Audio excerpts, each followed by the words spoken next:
cette quatrième vidéo dédiée à l'activité de découverte de la notion de variable aléatoire, nous allons terminer de répondre aux deux questions qui suivaient celles qu'on a déjà résolues dans la troisième vidéo. Je rappelle le contexte, on avait un jeu avec des règles que vous connaissez maintenant bien. Les éléments de notation introduits aussi dans les vidéos précédentes. La problématique, on a répondu à la première question qui était quelle est la probabilité de chaque événement, et il nous reste à déterminer si le joueur a plus de chances de gagner que de perdre et s'il est dans l'intérêt du joueur de jouer un grand nombre de fois à ce jeu. On avait vu donc pour déterminer la probabilité de chacun des événements que la constitution d'un arbre de probabilité permettait de construire un tableau dans lequel on mettait les différents événements intéressants pour nous et les probabilités associées à ces événements. Et donc on avait répondu à la première problématique, on a la probabilité de la première question, on a la probabilité de chacun des événements. Et bien maintenant donc la question qu'on peut se poser, c'est quelle est la probabilité pour quelqu'un qui voudrait jouer à ce jeu de gagner. Alors, avant de commencer ça, je vais introduire un peu de nouveau vocabulaire. Et d'abord, on va s'intéresser à la question du gain. Qu'est-ce que c'est que gagner? Qu'est-ce que c'est que le gain? Ça n'a pas été encore clairement dit, donc on va se mettre d'accord sur le fait que nous, quand on parlera de gain, on parlera du gain net, c'est-à-dire de ce qu'empoche le joueur, mais avec la mise qui sera déduite, c'est-à-dire que lorsqu'il fait 3 piles, il empoche 12 euros, mais la mise de 5 euros fait qu'au final il a un gain net de 7 euros. Je pense que ça choque personne. Et donc on l'appellera grand G, ce gain net, où on parle aussi de gain algébrique, parce qu'évidemment le gain ici peut être un nombre négatif. Le gain, G, il dépend du hasard. On dira donc que G est aléatoire. D'autre part, si on fait plusieurs parties, le gain va certainement ne pas être le même d'une partie sur l'autre, ou alors de façon très, très ponctuelle. On peut faire plusieurs parties où le gain sera le même, mais on ne peut pas garantir qu'il sera constamment le même, donc il est variable. Ainsi, le gain G est variable et il est aléatoire. Et bien en mathématiques, on dit que G est la variable aléatoire associée au gain net du joueur. Alors, variable aléatoire G prend ses valeurs dans cet ensemble, 7, 2, moins 3 et moins 5. Et à chaque issue, c'est-à-dire qu'à chaque fois que vous allez réaliser l'expérience aléatoire, lancer 3 fois une pièce de monnaie bien équilibrée, vous aurez une valeur de G correspondante. Par exemple, à l'issue pile-pile-face, on associe de toute façon G égale 2. Un autre lancer donnera peut-être pile-face-pile, et dans ce cas, on lui associe le gain G égale moins 3. Un autre lancer donne pile-face-face, et on lui associe le gain moins 3 aussi. La variable aléatoire, finalement, à chaque issue de l'expérience aléatoire, elle lui associe un nombre de l'ensemble 7, 2, moins 3, moins 5, l'ensemble d'arrivées.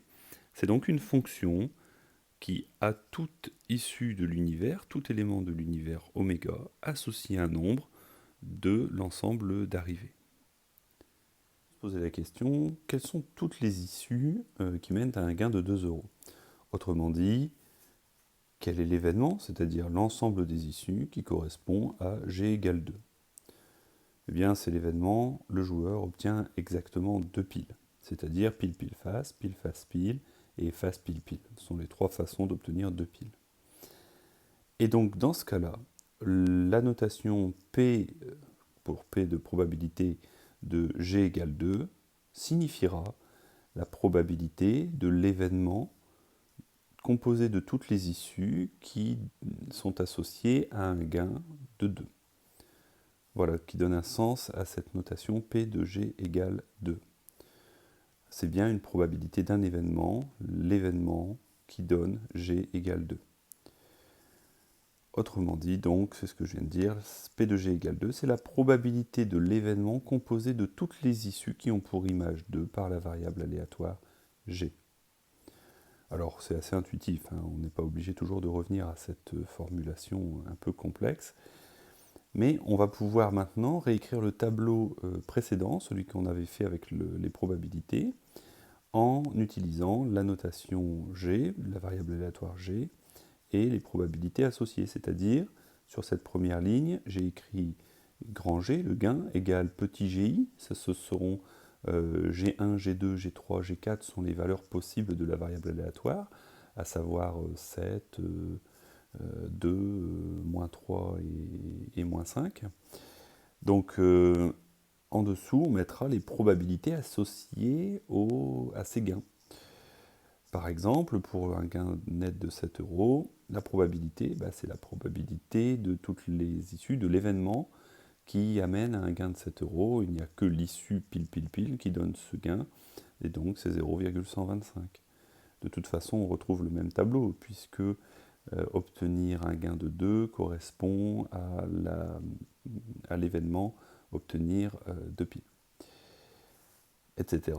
Et on a constitué comme ça un tableau avec la variable aléatoire G et les probabilités de toutes les valeurs possibles de cette variable aléatoire. Ça s'appelle, ce tableau, ce tableau présente la loi de probabilité de la variable aléatoire G. C'est ce qu'on fait quand on a réussi à donner la valeur de chacune des probabilités pour chacune c'est ce qu'on fait quand on a réussi à associer à chaque valeur de la variable aléatoire une probabilité. Et donc, on dit qu'on a obtenu la loi de G. En général, on la présente sous cette forme, c'est la forme d'un tableau. Lorsque c'est possible, bien sûr. Alors, le joueur gagne. Revenons à notre deuxième question de la problématique. Qu'est-ce que ça veut dire que le joueur gagne? Ça veut dire que son gain G est supérieur ou égal à 0. Et donc, sa probabilité de gagner, c'est la probabilité que G soit supérieur ou égal à 0. Ce qu'on peut noter aussi, avec la notation comprise précédemment, la probabilité que G égale 7 ou bien G égale 2, c'est-à-dire la probabilité de l'événement composé de toutes les issues qui donne un gain de 7, réunie avec l'événement de toutes les issues qui donnent un gain de 2. Et je précise bien sûr que ces deux événements sont incompatibles. Il n'est pas possible qu'un lancer donne à la fois un gain de 7 et un gain de 2. Et donc, d'après la propriété que vous connaissez bien sur la probabilité d'une réunion, on peut l'écrire sous la forme d'une somme de deux probabilités. Normalement, on doit ensuite ôter la probabilité de l'intersection. Ici, l'intersection étant vide, on a simplement une somme de deux probabilités. Et ces deux probabilités, il n'y a qu'à les lire dans le tableau. C'est 0,125 et 0,375. Finalement, la probabilité que le gain soit supérieur ou égal à 0, c'est 0,5, ce qui répond au deuxième point de la problématique. Le joueur a autant de chances de gagner que de perdre. Certes, mais on avait posé une troisième question qui était est-ce qu'il est dans l'intérêt du joueur de jouer un grand nombre de fois à ce jeu? Alors, on vient de voir que la probabilité du joueur de gagner, c'était une chance sur deux. Certes, mais peut-être qu'il gagne dans 50% des cas, mais qu'il gagne un peu plus que ce qu'il perd lorsqu'il perd dans les autres 50%. Alors, on va essayer de comprendre un peu ce qui se passe.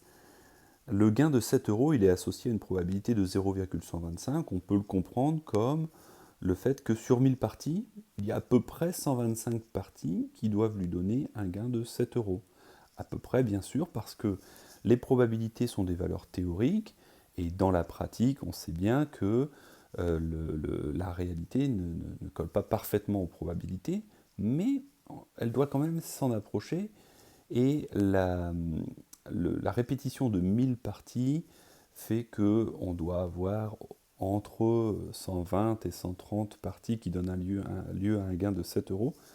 Vous aurez difficilement, c'est possible, mais rarissime, qu'en faisant 1000 parties, vous n'en ayez aucune qui donne lieu à un gain de 7 euros.